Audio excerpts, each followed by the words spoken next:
Good morning everyone. आज हम LLB first year के सब्जेक्ट अपकृत विधि के टॉपिक विकेरियस लायबिलिटी प्रातिनिधिक दायित्व का अध्ययन करेंगे। प्रातिनिधिक दायित्व क्या है? सरल शब्दों में बात करें तो एक व्यक्ति के द्वारा किए गए कार्य के लिए दूसरे व्यक्ति का उत्तरदायी होना प्रातिनिधिक दायित्व कहलाता है।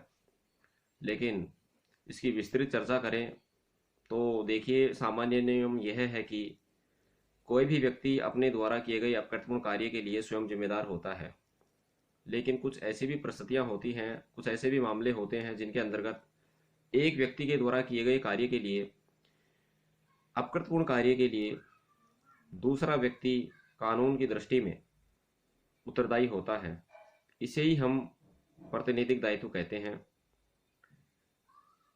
इसमें विशेष स्थान स्वामी का होता है, जो अपने सेवक के द्वारा किए गए अपकृतपूर्ण कार्य के लिए कानून की दृष्टि में उत्तरदायी ठहराया जाता है। इसके संबंध में हम सामंड की परिभाषा की बात करें तो सामंड के शब्दों में साधारणतः व्यक्ति अपने द्वारा किए गए अपकृत के लिए कार्य के लिए उत्तरदायी होता है। लेकिन इसके भी कुछ अपवाद हैं, अर्थात कुछ ऐसी भी परिस्थितियां हैं जिनके अंतर्गत कोई व्यक्ति अन्य व्यक्ति के द्वारा किए गए कार्य के लिए उत्तरदायी ठहराया जाता है, भले ही वह निर्दोष ही क्यों न हो। इस प्रकार से एक व्यक्ति के द्वारा किए गए दोषपूर्ण, क्षतिपूर्ण, अपकृत्यपूर्ण कार्य के लिए दूसरे व्यक्ति को उत्तरदायी ठहराना ही प्रातिनिधिक दायित्व कहलाता है। अब यहाँ पर क्वेश्चन ये अराइज होता है कि प्रातिनिधिक दायित्व किस आधार पर उत्पन्न होता है। इसके दो मुख्य आधार हैं। नंबर एक, दूसरे के माध्यम से कार्य करने वाला ही असली कर्ता होता है।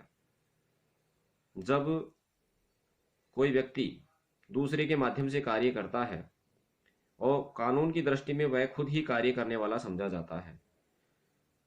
इसके अंतर्गत हम बात करें तो नौकर के द्वारा किए गए कार्य के लिए मालिक को, स्वामी को जिम्मेदार ठहराया जाना इसी सिद्धांत पर आधारित है। इसके अंतर्गत जो व्यक्ति दूसरे के माध्यम से कार्य करवाता है वही असली कर्ता माना जाता है। दूसरा आधार है, प्रधान व्यक्ति ही उत्तरदायी होता है, अर्थात रेस्पोंडेंट सुपीरियर। इसके अंतर्गत भी यह स्पष्ट किया है कि मुख्य रूप से प्रधान व्यक्ति को ही उत्तरदायी ठहराया जाता है। इसके संबंध में एक केस की चर्चा करें। बख्शी सिंह बनाम यूनियन ऑफ इंडिया 1973 के मामले में न्यायालय ने कहा कि सेवक के कार्य के लिए स्वामी का उत्तरदायी होना इस सूत्र पर आधारित है कि प्रधान व्यक्ति ही उत्तरदायी होता है।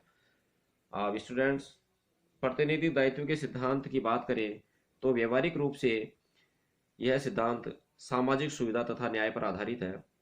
और इस सिद्धांत के विकास की बात करें तो यह स्पष्ट, तर्कसंगत या विधिक सिद्धांत से नहीं बल्कि सामाजिक सुरक्षा तथा साधारण न्याय के आधार पर इस सिद्धांत का विकास हुआ। अब हम प्रातिनिधिक दायित्व कैसे उत्पन्न होता है।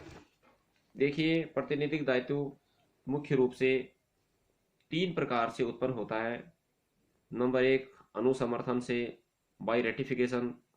नंबर दो, विशेष संबंध के कारण, आउट ऑफ स्पेशल रिलेशनशिप। और नंबर तीन, बाय अबेटमेंट, दुष्प्रेरण। अनुसमर्थन की बात करें तो इसके अंतर्गत स्पष्ट किया है कि जब कोई व्यक्ति अन्य व्यक्ति की ओर से बिना किसी प्राधिकार के ही कोई कार्य कर लेता है और बाद में वह व्यक्ति उस कार्य का अनुसमर्थन कर देता है तो वह उस कार्य के लिए जिम्मेदार हो जाता है। भले ही वह उससे बिना पूछे, बिना प्राधिकार के किया है, लेकिन बाद में जब वह उस कार्य के लिए अपनी सहमति दे देता है, रेटिफिकेशन कर देता है, तो वह उस कार्य के लिए जिम्मेदार हो जाता है। प्रत्येक इस तरह का अनुसमर्थन भूतकाल से माना जाता है। लेकिन स्टूडेंट्स, इस अनुसमर्थन के लिए भी, इस शर्त के लागू होने के लिए भी अन्य बातों का साथ साथ लागू होना आवश्यक है, जो इस प्रकार से है कि अनुसमर्थन तभी अबद्धकारी होगा जब मालिक की ओर से वह कार्य किया गया है। दूसरा, अनुसमर्थन करने वाले व्यक्ति को उसके कार्य से होने वाली क्षतिपूर्ण, जो भी क्षति होने वाली उन सब उसके संबंध में ज्ञान होना आवश्यक है। ज्ञान स्पष्ट होना चाहिए, अनुसमर्थन स्पष्ट होना चाहिए, और अनुसमर्थन किसी गैर कानूनी कार्य के संबंध में नहीं होना चाहिए। इसके बाद में हम दूसरे मुख्य दायित्व की बात करें कि मुख्य बिंदु की, तो उसमें विशेष संबंध के कारण भी यह दायित्व उत्पन्न होता है। देखिए, कभी कभी दो व्यक्तियों के बीच में इस प्रकार के रिलेशन होते हैं कि कानून की दृष्टि में एक व्यक्ति के द्वारा किए गए कार्य के लिए दूसरा व्यक्ति लायबल होता है। ये रिलेशन ऐसे कौन कौन से होते हैं जिनके अंतर्गत इस प्रकार की जिम्मेदारी, उत्तरदायित्व आदि उत्पन्न होते हैं? इसमें स्वामी तथा सेवक का प्रमुख है। इसके बाद में स्वामी तथा स्वतंत्र ठेकेदार, मालिक तथा अभिकर्ता, फर्म तथा उसके साझेदार, पति और पत्नी, गार्जियन एंड वार्ड, और इस प्रकार से और साथ ही कंपनी और उसके निर्देशक के भी रिलेशन इसी प्रकार के हैं जिनके अंतर्गत एक व्यक्ति के कार्य के लिए दूसरा व्यक्ति लायबल ठहराया जाता है। देखिए, इसमें प्रमुख जो स्थान है वह स्वामी और सेवक का है कि स्वामी के नियंत्रण और निर्देश के अधीन जब सेवक कार्य करता है तो उस कार्य के लिए स्वामी की जिम्मेदारी होती है। दूसरे शब्दों में कहें तो प्रातिनिधिक दायित्व के सिद्धांत को स्वामी और सेवक के मामले से हम एक उदाहरण से बहुत अच्छी तरह से समझ सकते हैं। इसके अंतर्गत एक स्वामी अपने सेवक के द्वारा किए गए अपकृत्यपूर्ण कार्यों के लिए उत्तरदायी होता है, बशर्ते कि सेवक ने वह अपकृत्य अपने नियोजन के दौरान ही किया हो। देखिए, स्वामी को जिम्मेदार ठहराने के लिए दो बातों का होना बहुत जरूरी है। नंबर एक, कि उन दोनों के बीच में स्वामी और सेवक का रिलेशन होना आवश्यक है, और दूसरा, सेवक के द्वारा वह अपकृत्यपूर्ण कार्य नियोजन के दौरान during the course of his employment में होना आवश्यक है। इस प्रकार से स्वामी और सेवक का रिलेशन और सेवक के द्वारा वह कार्य नियोजन के दौरान किया जाना आवश्यक है, तभी सेवक के द्वारा किए गए कार्य के लिए स्वामी की जिम्मेदारी होगी। देखिए, आपके दिमाग में प्रश्न चल रहा होगा कि स्वामी कौन होता है और सेवक कौन होता है। स्वामी वह व्यक्ति होता है जो दूसरे व्यक्ति को अर्थात सेवक को नियोजित करता है और अपने नियंत्रण के अधीन रखता है और निर्देश देकर कार्य करता है।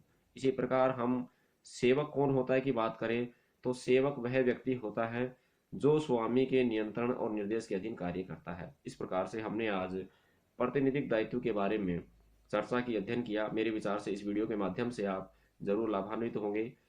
यदि कोई सुझाव हो तो कमेंट बॉक्स में लिखें। वीडियो पसंद आए तो लाइक करें, शेयर करें, सब्सक्राइब करें। अगले वीडियो में वापस मिलेंगे, तब तक के लिए थैंक्स।